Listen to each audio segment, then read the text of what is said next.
Okay, we're going to talk about batteries in this video. Now there's all kinds of laptop batteries, and most of the time they're very specific to the brand that you buy. If you bought an HP, there's only one battery that could fit in there, and you either have to buy an HP or an HP clone. Now there's not too many things that actually go wrong with batteries, so this is going to be a pretty short video. Let's start by talking about how you can tell if you need to replace a battery or not. Now one way to test this is to go into the power options mode in your computer, and you can get to that in Windows through the control panel, power options, and then click on the battery tab and look at what's happening with the battery. It'll tell you if it's charging, if it's not charging, or how much charge is in the battery. Now if the battery's not charging, let's try to rule out some other things first. Like it could be a bad power adapter, bad AC adapter. So if somebody's using an AC adapter that didn't come with that computer, it might not be putting out enough amps or enough wattage to actually charge the battery, and I've seen Dells do this. For example, I've seen power adapters that appear to be correct for Dell computers, but they're a little small actually, and they don't put out the correct amperage. They put out too low of a current, and therefore, though the adapter powers on the Dell computer, it won't charge the battery, and usually you'll get an error message when you boot up with that, using that power adapter on a Dell anyway. Now incidentally, you're going to see a lot of AC adapters rated according to wattage. Wattage is simply voltage times the current, or amps. So that formula, V times I, gives you wattage. Let's go through an example here of how you can check if the power adapter is correct for the computer you're working on. Got a compact laptop here that's not charging. The power adapter's plugged in, and you can see by that lightning bolt it's not charging. Now here's the power adapter we're using. Take note of the second line down there where it says 19 volts green, 4.74 amps max. Now ignore the line above it that says 16 volts. This is a universal power adapter from Kensington, and a lot of the universal ones can put out multiple voltage, but the switch on this one we have set for the 19 volts DC and 4.74 amps max. Now we know what this adapter puts out power-wise. Now let's check to see what the correct power adapter is for this compact laptop. And I like to check this on eBay because in the eBay descriptions, it usually tells you what the voltage and the amps are for the power adapter you're trying to buy. Okay, so just go to eBay and do a search for whatever the laptop model is, compact M2000 adapter. It's going to bring up a long list of results. And we're just going to pick the first one. It looks good. Now we're going to scroll down on this listing and take a look. And we see that this adapter puts out 18.5 volts, 3.5 amps. Okay, let's get a second opinion here. Just go to the next one down and see what voltage and amps this is putting out. And this one, again, is 18.5 volts, 3.5 amps, which equals 65 watts. You'll find if you multiply 18.5 times 3.5, you get 65. And that is that formula I showed you earlier. Now, the reason I checked two vendors is because in case one of them made a mistake and they weren't selling the right adapter for the right computer, that's why I just checked twice to make sure we're getting the right numbers here. And that's a pretty reliable way of finding out what kind of power adapter that a computer needs just by checking the eBay listings there. Now, there's one more thing about power adapters I just want to bring up real quick. The amps on an adapter that you buy, that, like for example, that one put out 3.5 amps. Power adapters, you could buy one that puts out 100 amps. The amps can be higher than what is required. So that requires 3.5 amps. You could get one that has 6 amps. You could get a power adapter that has 7 amps. You could get one that has 20 amps.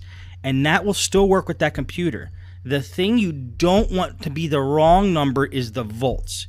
You can't put a higher voltage power adapter on a computer that's not rated for it. You will fry it.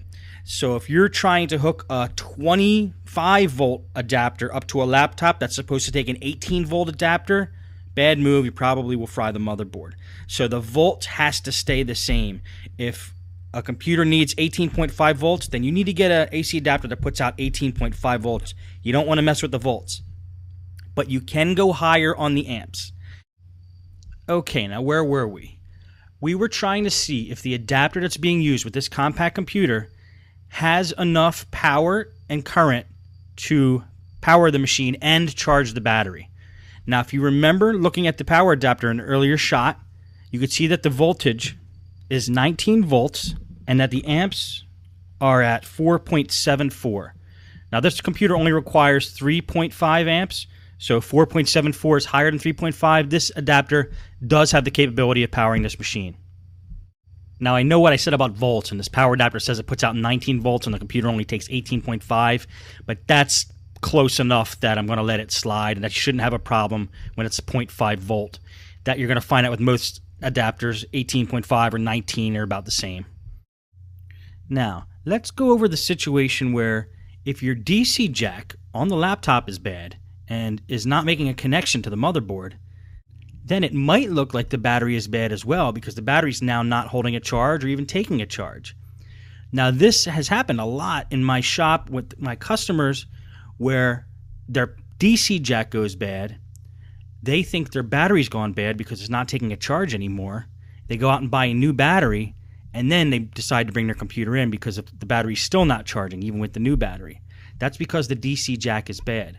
You're going to probably run into this a lot, where the battery's not charging because the DC jack is bad, and until you fix that, the battery's never going to charge. So how do you test if your DC jack is bad? It's simple. Plug in the AC adapter, take the battery out of the computer. If the computer doesn't power on, then you know you have a problem with the DC jack.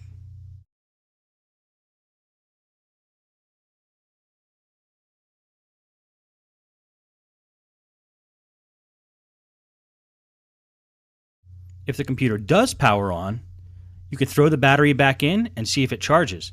If the battery's not charging at this point, it's pretty likely it's a bad battery.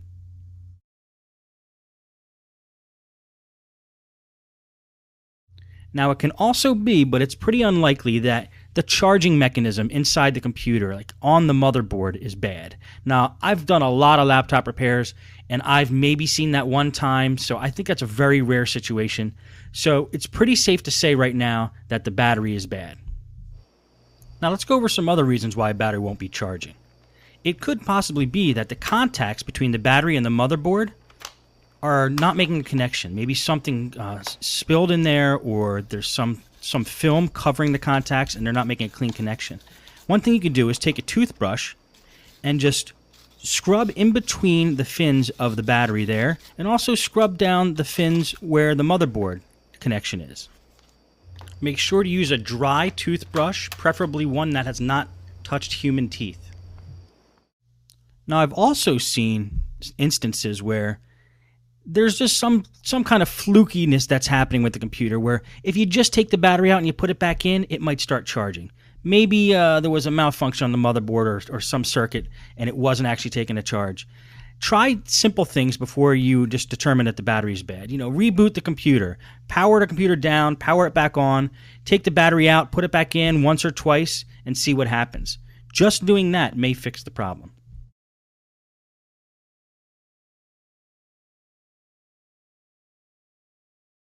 Now, if you've done all the above and you're fairly certain that the battery is bad, it's time to buy a new battery. So I'm going to do a walkthrough here of how I buy a battery for my customers or even for myself, and the process that I use to do that. You guessed it, eBay. I love using eBay to buy specialized parts for laptops. It includes batteries, motherboards, screens, and that kind of thing. And here's the process I use to buy batteries on eBay. We're at the home screen of eBay here. The first thing you do is just type in the model number of the computer. This is a Compaq M2000, and then the word battery. We'll probably get a lot of listings for that. And then a little later I'll show you a different way, which might be better. It yielded 645 results. Now that's a lot.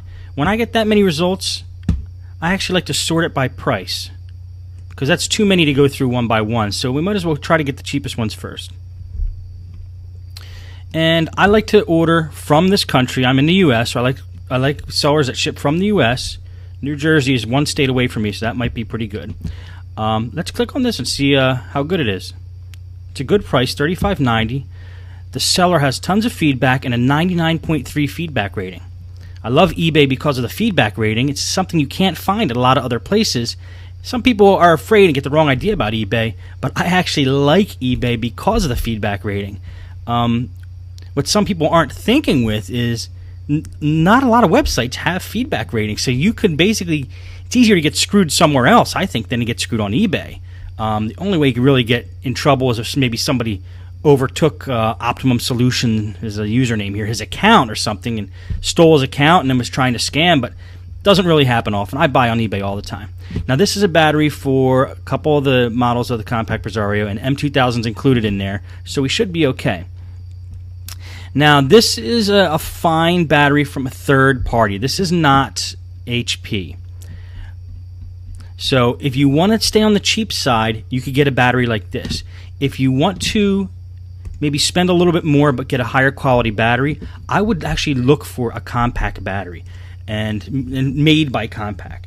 The way I do that is I search for the word genuine in front of what I typed before on my search, and now we only get 6. But we now have HP batteries. Now here's a Compact genuine battery, M2000. See, the problem with genuine is a lot of times you're not going to find new, especially on the older models. The third party will sell you a new battery. This might be a used, so let's see what's going on with this one. And this is a Compact battery.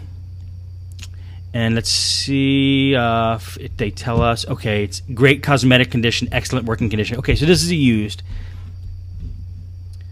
Now, if you really want to get picky, and there's not enough listings for us to do this, but say we got another 600 listings typing the word genuine. If you really want to get to the cream of the crop, type new genuine before your search terms and type that, and we're probably going to get nothing out of that. But let's just see. Okay, well, these are some from China. 4 results found for new genuine. Okay, this might actually be new. Is this the one we just looked at? Genuine Compact battery. And let's see if it is new. Brand new genuine HP battery. Let's see what the price is. $59. Okay, so it's almost twice as much as the third-party no-name battery. But I would consider this. I would consider this. You want to get the brand name battery. Let's check out the seller. 3,600 feedbacks, 99.7% positive feedback rating in my country, and free shipping. It's not a bad deal. So there's your 2 options. If you want to go cheap, just look for the third-party batteries. If you want to get a more quality battery, try to get an HP or a Compact brand name battery that matches your computer. Now, let's take a look at the battery itself that we pulled out of this computer, because there's another way to search for this battery, and that's by the model number of the battery. We search from the model number of the computer, but this battery is actually, I'm going to read the model number off now. It's HSTNN-DB17. Let's type and do a search for that and see what comes up. 135 results for that. And again, since there's that many results, let's sort by price. Okay, it's already sorted by price from last time. Here's a $35 battery. Okay, let's do genuine and see if any come up.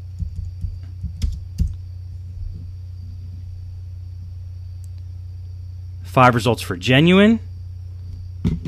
Decent prices for a genuine, but they look like they're used. And if we type new genuine, again, we're probably going to get almost nothing. There's new genuine. There's only 2. One's 52 and one's 78. So that's pretty much where you're going to be ending up. Usually, for almost any battery, you're going to find it. $35, $30 will get you a third-party new one. And around between 60 and up to 90, you can get a new genuine one. It's all up to you. If you could swing the genuine one, I recommend the genuine one. If you need to just get by, then the third-party one is fine. And that's how I do battery shopping on eBay.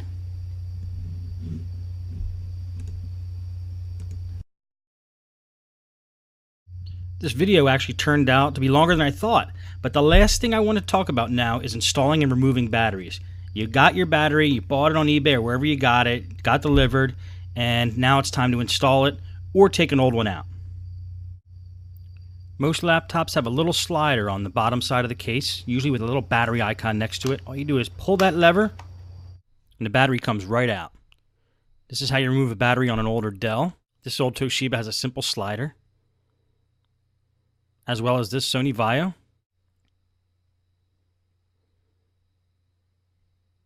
Here's a few more with a simple slide switch. Compact Presario, HP DV6000. Now, some have a locking mechanism so the battery doesn't fall out. You're going to see an icon like that. And what you do is you unlock it first, then you hit the slider switch, pull it out, unlock, slide, and pull out. Here's another one. And another one with a locking mechanism. Not very complicated. Then to put it back in, just snaps right back in, no problems. And this one you kind of have to angle in. And there you have it for batteries.